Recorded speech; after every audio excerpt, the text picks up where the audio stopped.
Magandang hapon sa ito po si Herbert Curia, author, promoter ng The Bible Evangelization. Kakibat ang ating pananalig sa ating banal na Panginoon Diyos, banal na Panginoon sa Kristo at gabay na ito sa Santa Maria, ay ating po ibinabahagi sa inyo sa linggong ito. Ang mensahe ng ating banal na Panginoon Diyos. Ang tema ng mensahe ng ating banal na Panginoon Diyos ay ang pagbubuklod ng pamahalaan sa pamilya at lipunan.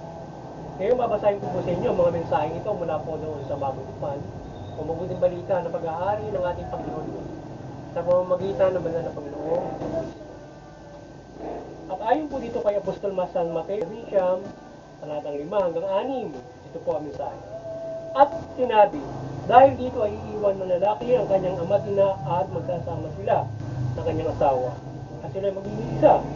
Kaya hindi na si dalawa kundi ang pinagsama ng Diyos ay huwag paghiwalayin ng tao. Ipagpatuloy po natin kay Apostol San Lucas, Kabanata 12, talatang 4 hanggang 4. Ito po ang mensahe. Tumugon ng Panginoon, sino ang tapat at matalinong alipin? Hindi ba siya ang pamamalayan ng kanyang Panginoon sa sambahayan nito upang mabigay sa ibang mga alipin na kanilang pagkain sa karamatang panahon?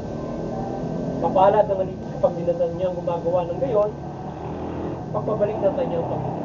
Ipapatuloy po natin sa mga taga-Roma, Kabanata 14, talatang 9. Ito po ang mensahe. Kaya pagsikapan natin gawin ang mga bagay na pagdudulot ng kapayapaan at ipapatibay sa isa't isa. Ipapatuloy po natin sa mga taga-Hebreo, Kabanata 12, talatang 9. Ito po ang mensahe.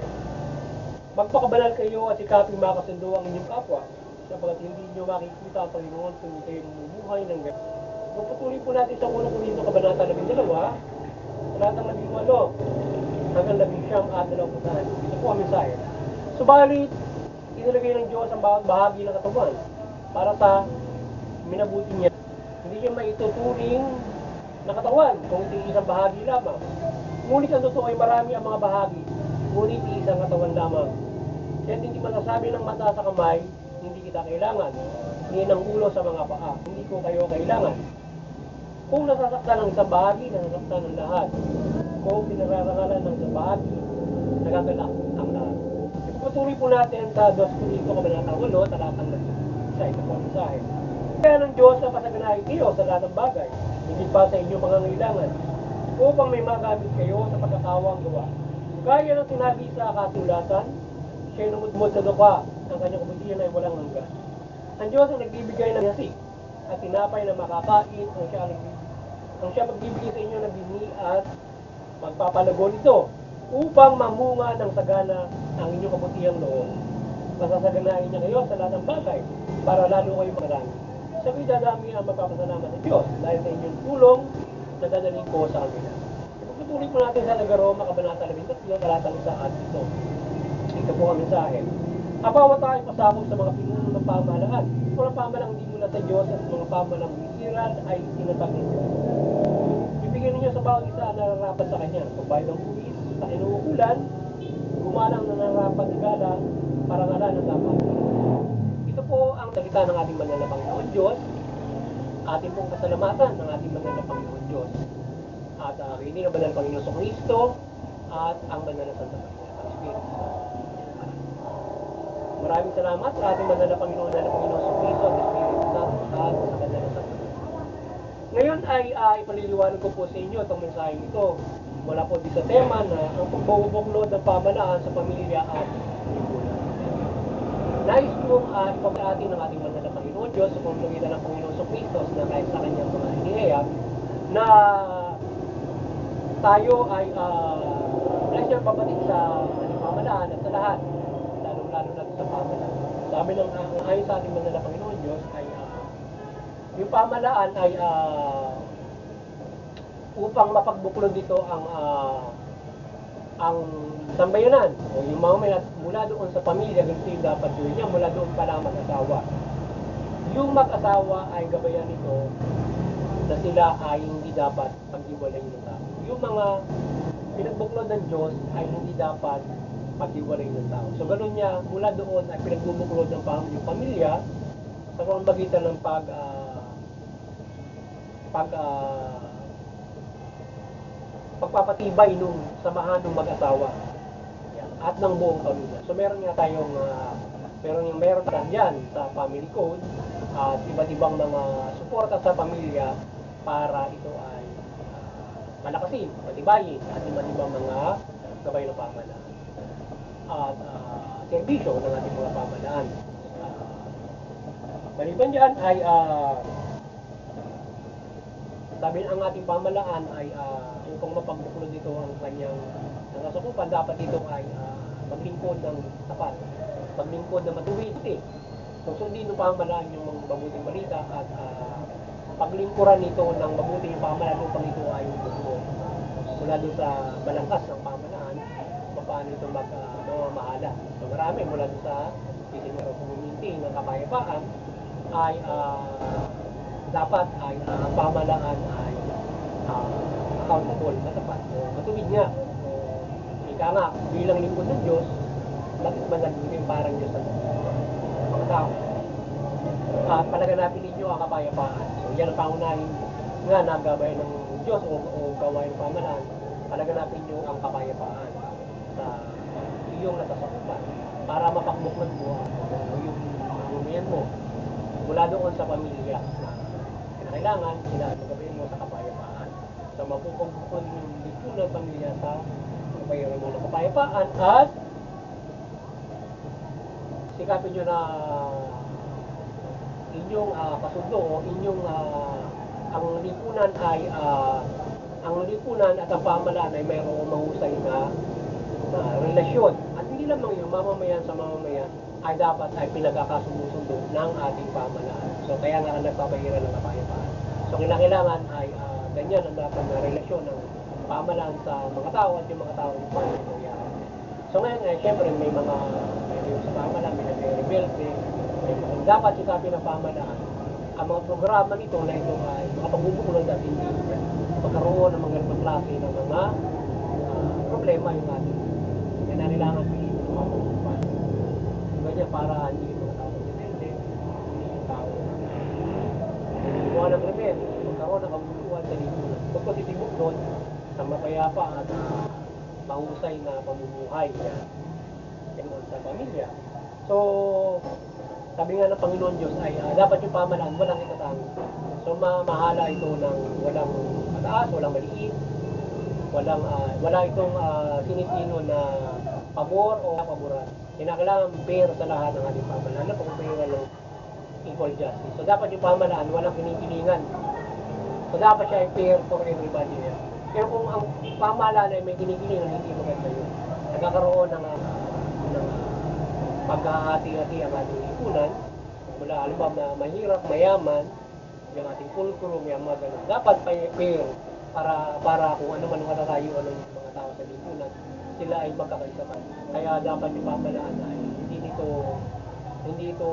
nagtatangi ng bawat mga tao. So, yung mahirap, yung mayaman, so it should be fair in services. At yung mga naglilingkod sa pamahalaan, kalilimutan yung sarili, mayuman ay galing sa mayamang pamilya or ang galing sa mahirap na pamilya, serve fair to everybody. So, pairalin yung equality ng ating pamilya. So, walang itatangi. So, ganyan dapat maglingkod para mabuklod niya for the equality para sa lahat. At paglingkuran niya, tulungan niyo yung pamahalaan, siyempre, pagpapulat din. At servisyo niya na matulungan ang mamamayan na ito ay makapabuhay na maayos mula sa mga na masiguro ng pamahalaan na ang bawat pamilya ng lipunan ito ay mayroong kakanin, mayroong itong mahusay na pamumuhay. So kaya nga tayo nakakaroon ng halimbawa yung economic status natin, ano ba para mamuhay na maayos. Sa gayon, nabubuklod mo yung pamilya for that at ang lipunan para doon sa kanila pang pamilya po. Kasi pagkat kung yung pamilya hindi kahos, maaaring gumawa na krimen yung isa ganito, yung buong pamilya. So nasisira yung pamilya in doing such crimes of any masamang gawain, nag-attempt sila doon dahil sa kahirap. Even though in the government, maraming nag-attempt kung hindi nag-uusay yung pamumuhay ng mga nasa pamahalaan at in the private. Siyempre lahat may pamilya. So ngayon, kung ang pamilya ay sapat ang pamumuhay, problema, dapat pagbunin ng pamahalaan ang mabuklod niya sa isang mahusay na yung kanya. So, tulungan niya yung mga pamilya ng mga naging host, dapat mapamuhay niya ito ayon sa karapatan na nais ng ating mga lahat. So, everybody will be equal to rights. So, walang naghihirap sa at nasiserbi ng mahusay ang mga lipunan. So, mapagkakait ka niya sa karapatan ng lahat na makapumuhay ito from the services of the government. So, kaya yung pamahalaan ay hindi lamang pang-individual, kundi yung ating pamahalaan ay papasagana pa nito ng lubos kung ito ay mahusay sa paglilingkod sa kanyang narasapan. Kung ito ay mahusay tumulong, so ang pamahalaan ay magiging lokal. Ang masaganaan upang ito ay makatulong ay mapalaguan. Kaya magpasunod na maayos sa inyong mga nasasakupan sa mga pamilya at sa buong lipunan. Mga tao naman siyempre sumunod mo sa pamahalaan. Yung mga nasa pamilya. Iwasin nyo yung kayo ay magkakala sa pamilya. Lalaki, babae, iwasin magkakala kayo kung sa inyong mga esposo, esposa, para hindi kayo nauuwi sa iwaan ng pamilya. So, yan. At isa sa malaking problema ngayon ay yung gusto nga magkaroon nga ng diborsyo. So ito ay isang bagay na nagigula ng pamilya. Patuloy na tutundukan mo sirain ng pamilya ng pamahalaan kung kanina papayagan yung gano'n.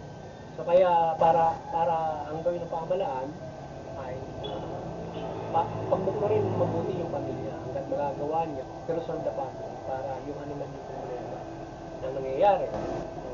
Ang mabigat lamang, siyempre kung mayroon talagang mabigat na krimen, so yun, maaaring managot ang sinunod sa pamilya. Pero hanggat magagawa na ang paglubog lang. So, that's the thing na yun ang problema sa pamilya kung mayroon krimen na pamilya. So yun,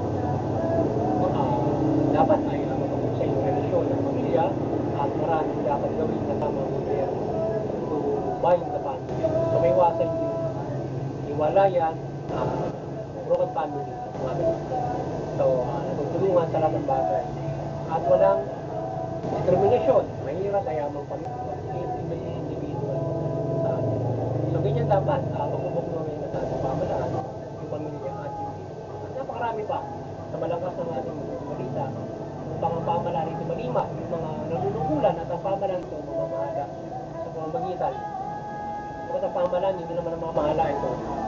Mula lang sa iniluklok natin doon at mga inilagay natin mga kawalan dyan. Kundi kasama ang tao dyan sa mga sa pagkakaroon sa mga memori sa pamahalaan, kagaya ng demokrasya at pagbubuo ng ating isang pamahalaan. Kaya bago nang mabuo yan, kasama ang mga tao. Hindi lang yung so yung mga nakaluklok, hindi ko pinuhan. Huwag pupunin nyo yung sa kanawan at huwag kayong Dumain. So yun at sana ay nagabay na naman kayo ng Bible evangelization sa inyong spiritual na pamumuhay at magkaroon kayo naman ng pag-asa sa inyong spiritual na pamumuhay at practical na pamumuhay. Sa malaking pag-asa sa kaligtasan sa inyong spiritual na pamumuhay at maging sa pang practical na pamumuhay kayo ay magiging sa pang-araw-araw na pamumuhay kung kayo ay makatutugon at makasusunod sa mabuting balita o magpapailalim kayo sa ating banal na Panginoon Diyos at mula sa banal na Panginoon Diyos. Sa gayon, ay mula sa magkasabuhay ng mabuting ito ay practically sa buhay palaw naman natin, tayo makapamumuhay na ng maayos. Hindi lamang yan, tayo ginagabayan ng banal na Panginoon Diyos ng kanyang kapangyarihan, ng kanyang pagpapala para sa mga araw-araw natin po. At muli, sana tayo ay gabayan ng ating banal na Santa Maria, ng kanyang pagpapala, ng kanyang pagmumilagro, ng kanyang kaliwanagan, ng kanyang aparisyon. Gabayan upang nalimain ang samahan tayo sa ating pananalangin, samahan tayo sa ating pananampalataya sa Panginoon Diyos ng pananalangin. Tayo gabayan niya ating pananampalataya. Gayman, dito lahat ay sa buhay natin ang mabuting balita. Upang sapagat ito ang bibigay sa atin ng kaligtasan spiritual sa pananampalataya natin sa Panginoon. At ang mabuti gano'n, napakaraming pagpapala ang ating mga pamahaan natin hilingin. Kung isasabuhay natin ang mabuting balita, ang pag-ibig ng Diyos ay lagi nasa atin at ang biyaya niya at ang proteksyon ay palagi sumasaan. At doon sa opportunity, patuloy tayong magkaisa, manubahin natin ang ating mga reliyon. Sa gayon, hindi tayo magkakaroon ng mga hidwaan, higalutan, na uwi sa karasan digmaan. Bakos, nakagagabay tayo ng kapayapaan, pagmamahal sa buong mundo, sa bawat mga bansa. Lalo-lalo na dun sa nagkakaisa mga bansa sa United Nations. So yung bawat mga reliyon, mga paggabay sa United Nations, ito ay lalong may sa pagbubuklod mula sa bawat mga reliyon. At muli din sa ang Vatican Church ay patuloy kayong gabayan ng Banal na Santa Maria, Panginoon ng Bulikan, at patuloy niyo pagpupulurin sa katawan, sa pananampalataya, dahil Panginoon mula Panginoon sa Kristo, at at sa ating munting nakayanan, sa pagunang mabuting balita dito sa Divine One Evangelization ay tayo ay patuloy na nananampalataya ng gabayan ng Banal na Panginoon Diyos, Panginoon sa Kristo at Espiritu Santo, at paggabayan ng Banal na Santa Maria ng kanyang kaliwanagan, sa ating pananampalataya, pagbubuklod ng sangkatanguan mula Panginoon Diyos at mula Panginoon sa Kristo at mabuting balita. At sa mga kapamalaan, mula dito sa bansang Pilipinas, kayo magabayan ni Banal Santa Maria, magabayan kayo ng mabuting balita. Magabayan kayo ng Panginoon Diyos sa Espiritu Santo at mamahala kayo ng matuwid, mabuti, patas, justisya, at muli niyo yung karapatang tao. Sa gayon, makapamumuhay ng mabuti, maulad ang bawat nasasakupan. At gagabayan mo sila upang sila makapanampalataya at magsapaksing nila kanilang pananampalataya ng magaan at mapayapa. At doon sa nagkakaisang mga bansa, kayo ay magabayan ng Banal na Panginoon Diyos, Panginoon sa Kristo, at Espiritu. Magabayan kayo ng Banal na Santa Maria, patuloy kayo maging muklod. Patuloy niyong tugunin yung karapatang katao at ang inyong mandato. Magandang hapon sa inyo lahat at God bless you. Naway samahan kayo ng Banal na Santa Maria sa inyong pamumuhay, sa inyong tahanan, pananampalataya sa ating Banal na Panginoon. Magandang hapon sa inyo.